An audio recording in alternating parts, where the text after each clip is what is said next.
Ya ini kan tadi disampaikan bahwa ini bukti hilirisasi itu memang nyata. Kalau kita mau berusaha keras, kita coba posisi di mana kita mesti jadi negara mandiri. Ini contoh aja tadi saya sampaikan, kalau bicara cadangan emas itu kita nomor 6 terbesar di dunia. Tapi kalau kita lihat untuk cadangan batangan emas, kita cuma 78,3 ton. Artinya kita nomor 43 di dunia. Ekonomi kita nomor 16. Nah, kita lihat Amerika itu hampir 8.000 ton reserve-nya. Nah, hal-hal ini memang ya kita harus bangun. Dan inilah potensi yang luar biasa ketika tadi MindID memastikan dua anak usahanya, Freeport dan Antam, bersinergi untuk kebaikan bangsa ya. Ini bukan masalah sinergi BUMN yang jadi monopoli, tidak, karena memang selama ini tidak terjadi, di mana Antam selama ini beli bahan bakunya import ya, dengan sekarang ada Freeport punya smelter bisa produksi sampai 50 ton, ini nanti dibeli 30 ton, itu penghematannya hampir 200 triliun. Itu besar sekali. Tetapi tadi saya bilang tidak cukup di situ, kembali base daripada ekonomi masyarakatnya harus terus digali, yaitu apa? Misalnya untuk deposito atau tabungan emas. Ya, tabungan emas ini kita tidak punya bullion bank. Artinya kalau ini sudah terjadi, artinya masyarakat mulai mengenal tabungan emas. Kebetulan kita ada bank syariah, ada penggadaian, ya kita coba dorong masyarakat juga mulai menabung emas. Nah, ini akan meningkatkan tadi reserve-nya yang tadi cuma 70,83 itu bisa terus naik nanti. Tetapi tidak negara sendiri, tetapi bersama masyarakat yang memang kita pastikan ekonominya makin hari makin baik. Itu kira-kira mungkin kita mulai jalan. Yang ada hubungannya dulu. Memang kan sudah pernah dirataskan, dibicarakan bagaimana Indonesia harus punya bullion bank sendiri. Nah ini yang tadi, kalau dulu ekosistemnya emasnya belum nyambung, kalau ini kan udah bisa menjadi proven bahwa ini barangnya udah. Jadi supaya ekosistemnya bisa. Jadi ini kesempatannya akan jauh lebih besar dibandingkan tahun sebelumnya.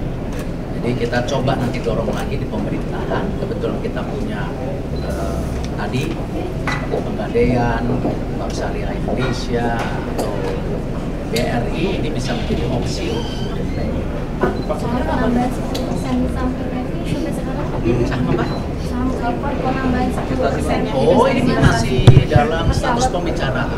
Ya kan memang Freeport sendiri mereka akan bikin planning dulu nih investasinya berapa. Nah dari situ kalau sudah ada angka besarnya baru kita duduk lagi. Ini hal yang lumrah. Biasa. Kadang namanya proyeksi, bisnis plan, terus total investasi kan mesti dihitung benar, karena memang kan kami sebagai wakil pemerintah ya kita harus memastikan semuanya itu baik, tidak bisa hanya seperti private sector. Kalau private sector itu kan secara resikonya mereka akan lebih mudah. Kalau ini kan kita sebagai perusahaan negara harus lebih ekstra hati-hati. Siapa nanti? Ya secepatnya nanti kita lihat, tergantung nanti proses daripada finalisasi angka-angka itu. Gratis atau ada tambahan? Gratis, ya alhamdulillah kalau gratis. Pak Tony begitu, Pak Tony tadi. Ini anak, ini bapak, ini anak, ini kakek, cuman paling muda umurnya. Iya Pak, di Garuda infonya udah Itu gimana Pak? Belum RUPS. Tapi itu Tunggu benar Pak. aja RUPS. Ya tunggu aja orang belum RUPS. Tapi itu Pak alasannya perombakan itu kenapa Pak? Perombakan juga di sini. Ya nanti kalau udah RUPS baru diceritain. Harus dikira kan harusnya di MPR. Nanti saya telepon Pak Rudi. Saya sih nggak yakin ya. Kalau soal Danantara gimana Pak? Danantara. Oh, kalau Danantara kan sesuai dengan RUU BUMN yang sudah kita gulirkan hampir 2 tahun sebelumnya kemarin, memang kan roadmap ya BUMN itu ke arah sana. Dan saya selalu bilang super holding itu. Jadi bukan sesuatu jangan dilihat yang negatif gitu. Jadi prosesnya udah berjalan, ya kan? Dan kita lihat sekarang, kalau dulu kondisi BUMN-nya tidak sehat, kalau sekarang sehat. Simple, ini dari data-data keuangan, kita jangan berasumsi tebak-tebakan gitu. Dari 47, 40 sehat, 7 masih rugi. Siapa? Krakatau Steel. Karena kemarin sudah restrukturisasi kebakaran, gitu kan? Dan lain-lainnya. Dan kalau kita lihat, bayangkan yang net profit itu dari 13 triliun naik ke 327 triliun, sehat nggak? Ini konsolidasi sehat nggak? Sehat. Makanya kalau sehat bisa dividen sampai 90 triliun. Berarti sehat, kalau nggak sehat nggak mungkin dividen.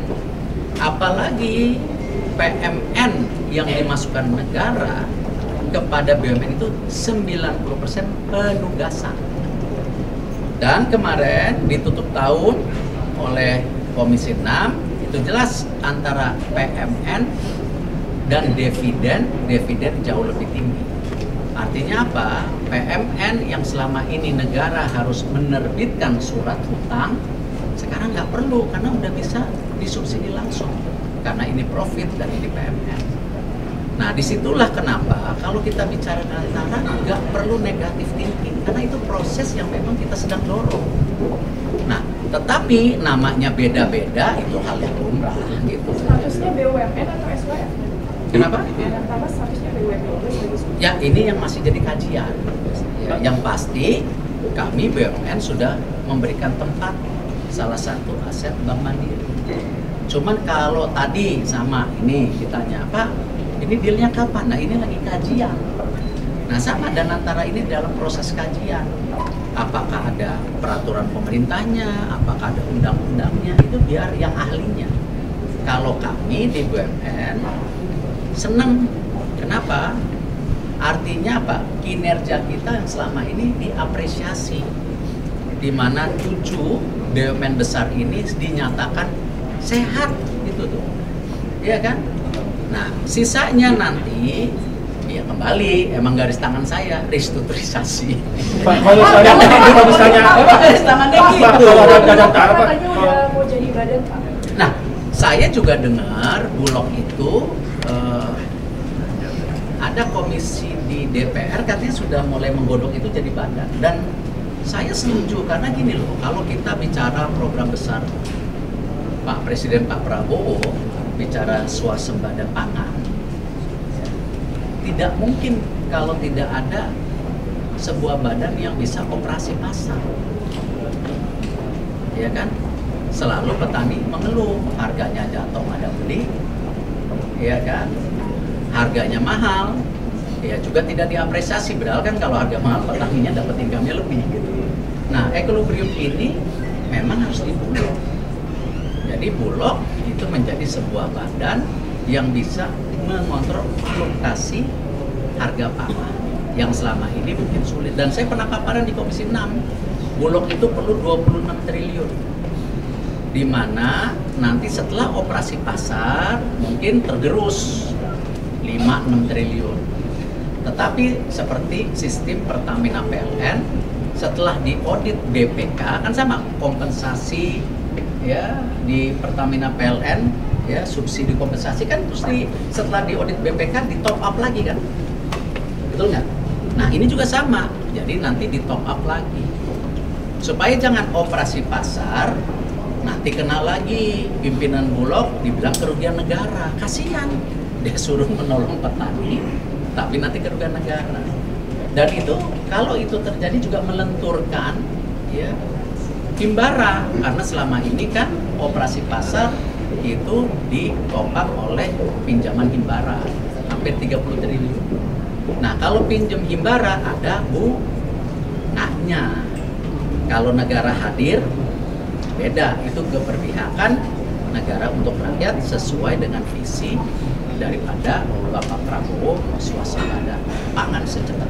Dibahas sama Papa, udah dibahas sama Papa. Ya kan udah dibicarain orang Pak, kalau ada misalnya kalau ada antara nih Pak, itu nanti posisi Kementerian BUMN itu bagaimana Pak? Apakah cuma urus yang BUMN kecil atau gimana Pak? Oh, saya nggak bisa ngomong kecil dan besar.